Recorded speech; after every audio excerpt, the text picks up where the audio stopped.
Hello साथियों, तो आज मैं आपके लिए लेकर आया हूँ सिंधु घाटी सभ्यता का विस्तार पूर्वक वर्णन। और बिल्कुल छोटी सी जगह में मैं आपको पूरी सिंधु घाटी सभ्यता का निचोड़ देकर जाऊंगा। तो आप जो देख रहे हैं ये छोटी कापी है और इसमें मैंने पूरी अच्छी तरह से जो सिंधु घाटी सभ्यता के इम्पोर्टेंट क्वेश्चन हैं और बहुत ही महत्वपूर्ण है, तो आप देख सकते हैं इस साइड से और थोड़ा सा बस इधर तक, और यहाँ पर पूरा ख़त्म हो जाता है सिंधु घाटी सभ्यता। तो आइए हम शुरुआत करते हैं शुरू से और आपको अच्छा से अच्छा टॉपिक प्रदान करते हैं। तो आइए देखते हैं इधर से। सभ्यता का विकास। सभ्यता का विकास 2500 ईसा पूर्व से 1750 ईसा पूर्व तक माना जाता है। विस्तार किस प्रकार से था, मतलब पूछ रहा है कैसा विस्तार था, चौकोर था या गोला था। तो इसमें त्रिभुजाकार था। ठीक है, इसका विस्तार क्या था, त्रिभुजाकार, और लगभग 20 लाख वर्ग किलोमीटर तक फैला हुआ था। इस सभ्यता के नाम, ये 5 प्रमुख नाम हैं उसके: हड़प्पा सभ्यता, सिंधु घाटी सभ्यता, और सरस्वती घाटी सभ्यता, और प्रथम नगरीय क्रांति, कांस्ययुगीन सभ्यता। ये 5 नाम हैं। इनको आप याद रख सकते हैं क्योंकि कई एग्ज़ामों में ये पूछे भी गए हैं। और इनमें से एक दूसरा दे देगा, ऐसा पूछ लेता है कौन सा सिंधु घाटी सभ्यता का नाम नहीं है, इस तरह भी पूछता है।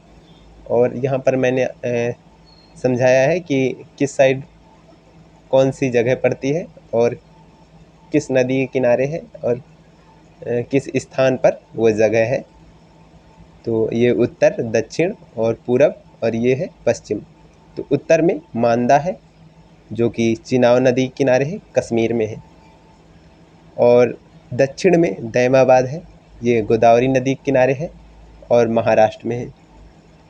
दैमाबाद गोदावरी नदी के किनारे महाराष्ट्र में। और पूर्व साइड उत्तर प्रदेश में पड़ता है आलमगीरपुर, ये हिंडन नदी के किनारे है। ये लाल कलर से जो है ये नदियों के नाम हैं। और पश्चिमी साइड में ये सुत का गैंडोर, ये बलूचिस्तान पाकिस्तान में पड़ता है। ये दास्क नदी मकरन तट, मतलब समुद्र तट के किनारे है ये दास्क नदी, तो वहीं पर ये सुत का गैंडोर पड़ता है। और इसके बाद यहाँ पर है दूसरा पॉइंट, लोहा नहीं मिला था, मतलब लोहे का साक्ष्य नहीं मिला। और खोज कब हुई थी, तो 1920 में। जनक किसे कहा जाता है, सर जॉन मार्शल के, सर जॉन मार्शल को जनक कहा जाता है। और हड़प्पा, मतलब पहला स्थान बताया है हड़प्पा, जो कि 1921 में खोजा गया था, दयाराम साहनी ने इसकी खोज की थी। और इसके बाद है भारत में स्थित बड़े स्थल। तो इधर पे 2 बड़े स्थल हैं, राखीगढ़ी और धौलावीरा। तो सबसे बड़ा जो भारत में स्थित है वो है यहाँ पर, सबसे बड़ा है राखीगढ़ी जो कि हरियाणा में है। और फिर इसके बाद धौलावीरा है, ये गुजरात में पड़ता है धौलावीरा। और त्रिस्तरीय नगर योजना केवल धौलावीरा में है, मतलब धौलावीरा में त्रिस्तरीय नगर योजना थी। सबसे बड़ा स्थल, मतलब अब पूरा जो सिंधु घाटी सभ्यता थी पूरे में पूछ रहा है सबसे बड़ा स्थल कहाँ पर है, तो ये गनेरी वाला है। ये पाकिस्तान के पंजाब प्रांत में पड़ता है, गनेरी वाला सबसे बड़ा स्थल है। और ऐसे पूछ ले कि भारत में स्थित सबसे बड़ा स्थल, तो राखीगढ़ी बताएंगे, हरियाणा में पड़ता है।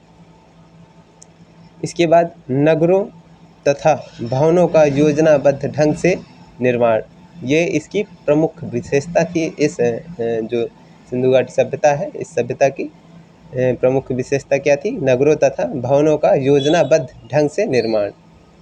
और फिर अगला पॉइंट क्या है, नगर 2 भागों में बटे थे, पश्चिमी भाग और पूर्वी भाग। तो पश्चिमी भाग में दुर्ग टीला था और पूर्वी भाग में नगर टीला था।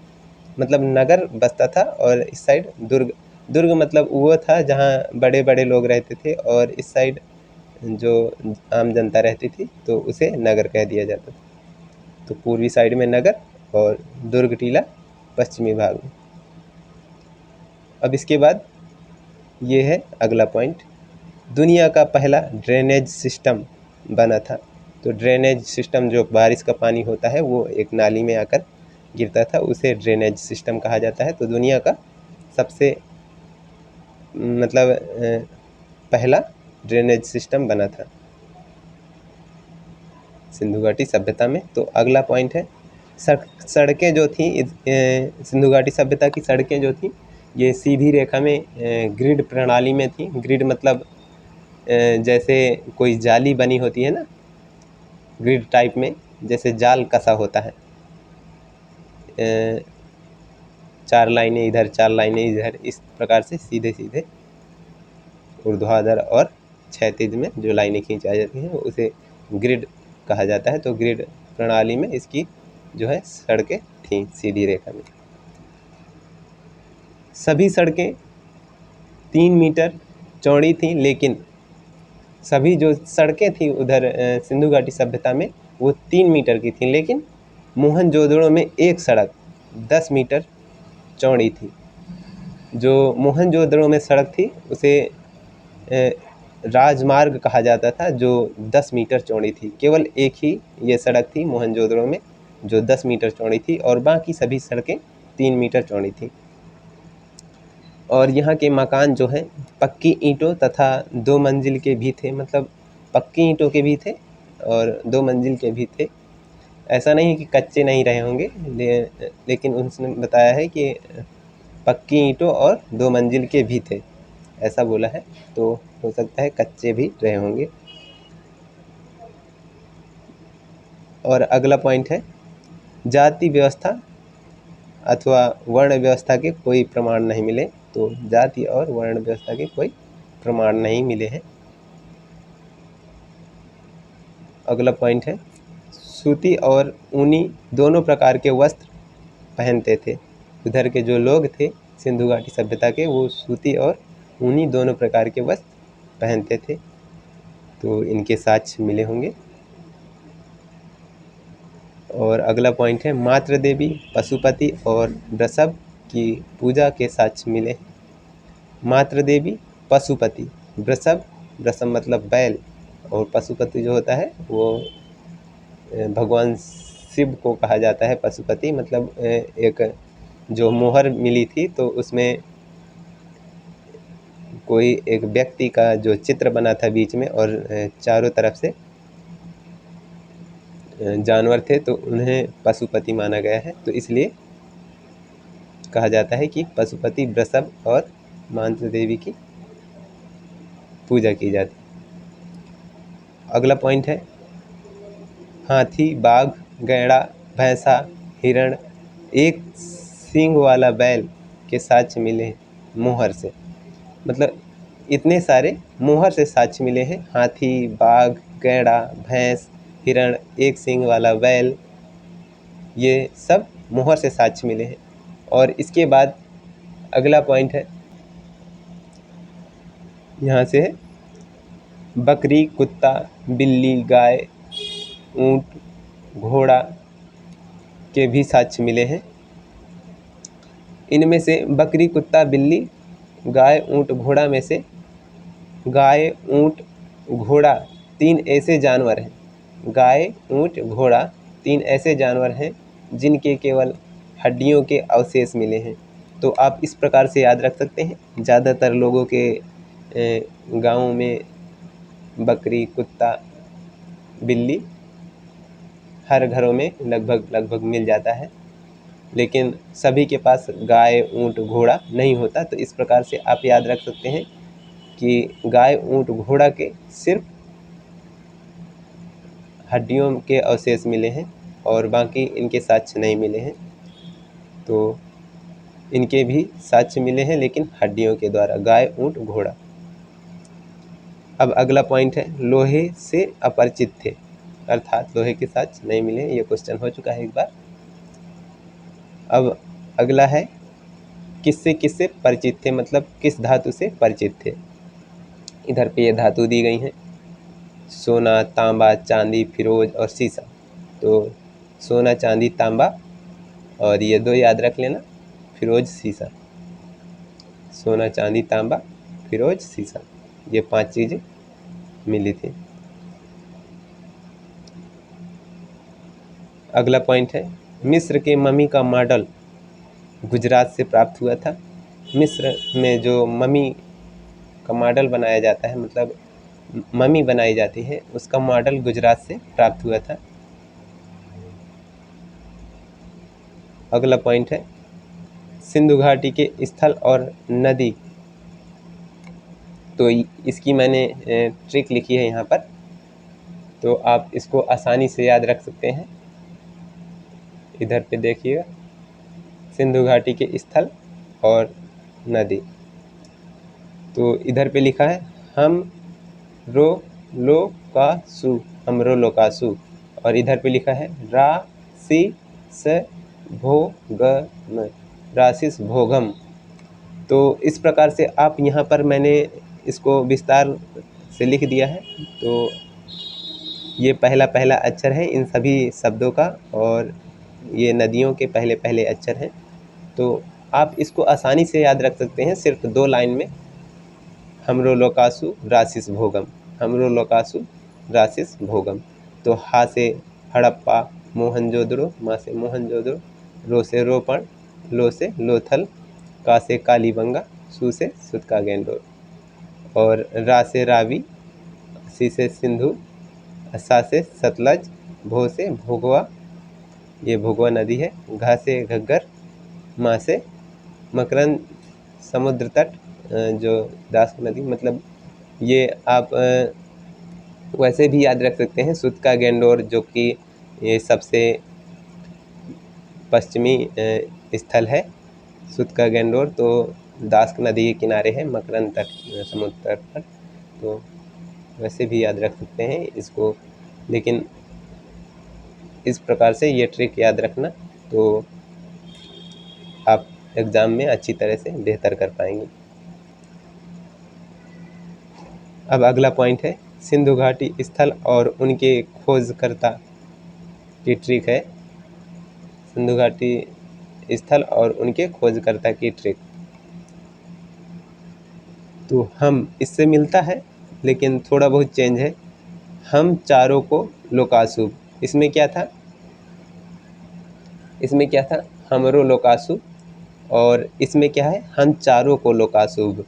इसमें बा जुड़ा है और चारों को ये जुड़ा है।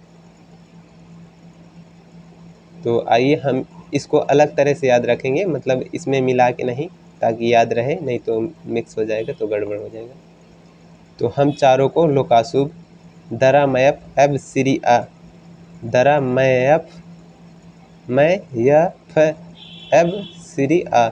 यहाँ पर मैंने विस्तार किया है, इनका वर्णन किया है, देखिएगा इस ट्रिक का। हा से है हड़प्पा, मा से मोहनजोदड़ो, चा से चहुंदरो, रो से रोपण, को से कोटदीजी, लो से लोथल, का से कालीबंगा, और सु से है सुरकोटदा, और बा से है बनावली। तो काफ़ी सारे स्थल इससे आप याद रख सकते हैं, और कई बार ये सारे एग्जामों में पूछे जाते हैं।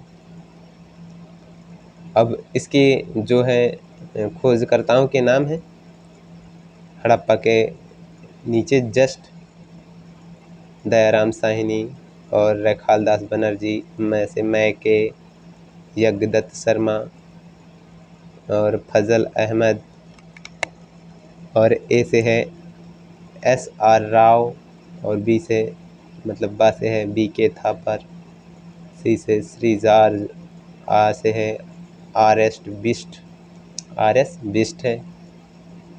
तो इस प्रकार से आप याद रख सकते हैं। अगर ये याद भी ना हो तो आप इसको जब याद रखेंगे ना, तो उसमें ऑप्शन से पहला अक्षर आप ढूंढ सकते हैं उस तरह से। और यहाँ पर मैंने काफ़ी छोटे छोटे अक्षरों में लिखा है, तो आपको दिख भी रहा होगा, काफ़ी समझ में भी आ रहा होगा। अपने मैंने समझने के हिसाब से ये कॉपी लिखी थी, तो मैंने सोचा आपको भी दिखाया जाए क्योंकि काफ़ी इम्पोर्टेंट चीज़ें हैं इसमें। तो चलिए इधर से शुरू करते हैं। ये हड़प्पा है। यहाँ पर जो चीज़ें मिली हैं उसका जो है यहाँ पर वर्णन किया गया है। इधर पर है श्रमिक आवास हड़प्पा से मिला है, अन्नागार, ताबूत, लकड़ी का ताबूत मिला है और RH-37 कब्रिस्तान मिला है हड़प्पा से। RH-37 कब्रिस्तान हड़प्पा से मिला है। ज़्यादातर ये पूछा जाता है हड़प्पा से। RH-37 कब्रिस्तान। पुरोहित आवास सबसे बड़ा अन्नागार ये मोहनजोदड़ो से मिला है। पुरोहित आवास सबसे बड़ा अन्नागार और सबसे बड़ा स्नानागार। अन्नागार हड़प्पा से भी मिला है लेकिन सबसे बड़ा अन्नागार मिला है मोहनजोदड़ो से। सबसे बड़ा स्नानागार मोहनजोदड़ो में। घर में कुआं मोहनजोदड़ो में घर में कुआं मिले हैं और आदि शिव की मूर्ति भी मिली है। कांस नर्तकी की मूर्ति मिली है और सबसे चौड़ी सड़क मैंने बताया था आपको 10 मीटर चौड़ी, जिसे राजमार्ग भी कहा जाता है। अब चहुंदड़ो में क्या क्या मिला है देखते हैं। लिपस्टिक, शीशा, मनके, गुड़िया, कुत्ते और बिल्ली के पैरों के निशान। चहुंदड़ो क्या है? लिपस्टिक, शीशा, मनके, मतलब ये लड़कियों वाली चीज़ हैं ज़्यादातर चहुंदड़ों में। लिपस्टिक, शीशा, मनके, गुड़िया, कुत्ते और बिल्ली के पैरों के निशान। और रोपण में क्या क्या है? मानव के साथ कुत्ते को दफनाने का प्रमाण मिला है। तो इसमें यही इम्पोर्टेंट था कि कहाँ पर मानव के साथ कुत्तों को दफनाया जाता है, तो ये रोपण में दफनाया जाता है। मतलब साक्ष्य मिले हैं रोपण में। अब इसमें कोई इम्पोर्टेंट नहीं था तो मैंने यहाँ पर कुछ नहीं लिखा। अब इसके बाद था लोथल में। लोथल से मिला है बंदरगाह। दरवाजे सड़कों की ओर हैं, मतलब दरवाजे जो थे सड़कों की ओर थे लोथल में ओनली, और कहीं पर दरवाजे सड़कों की तरफ नहीं थे बल्कि दूसरी तरफ थे, उल्टी तरफ, मतलब दीवार खड़ी थी फिर उसके पीछे से दरवाज़ा था। और कालीबंगा में क्या मिला है? हल से जुते खेत के निशान, अलंकृत ईंट, हवन कुंड और चूड़ी। हल से जुते खेत के निशान, मतलब हल से जुता हुआ जो खेत था उसके निशान, और अलंकृत ईंट, हवन कुंड और चूड़ी कालीबंगा से मिले हैं। घोड़े की हड्डियों के अवशेष ये सूरकोटदा से मिला है। ये भी पूछा गया है कई बार। घोड़े की हड्डियों के अवशेष ये कहाँ से मिला है? सूरकोटदा से। और स्टेडियम ये भी पूछा गया है। स्टेडियम ये धौलावीरा में है स्टेडियम, जो कि दूसरा सबसे बड़ा स्थल है गुजरात में, धौलावीरा। तो साथियों इतने क्वेश्चन थे जो कि बहुत इम्पोर्टेंट हैं। और अब इसके अलावा सिंधु घाटी सभ्यता के बारे में कुछ भी पढ़ने की आवश्यकता नहीं होगी अगर आप इतना पूरा पढ़ लेते हैं। तो इतने कम समय में आपको इतना अच्छा टॉपिक कहीं नहीं मिलेगा। तो अभी अगली वीडियो में हम आपको जैन धर्म के बारे में बताएंगे। तो फिर मिलते हैं अगली वीडियो में। धन्यवाद वॉचिंग दिस वीडियो।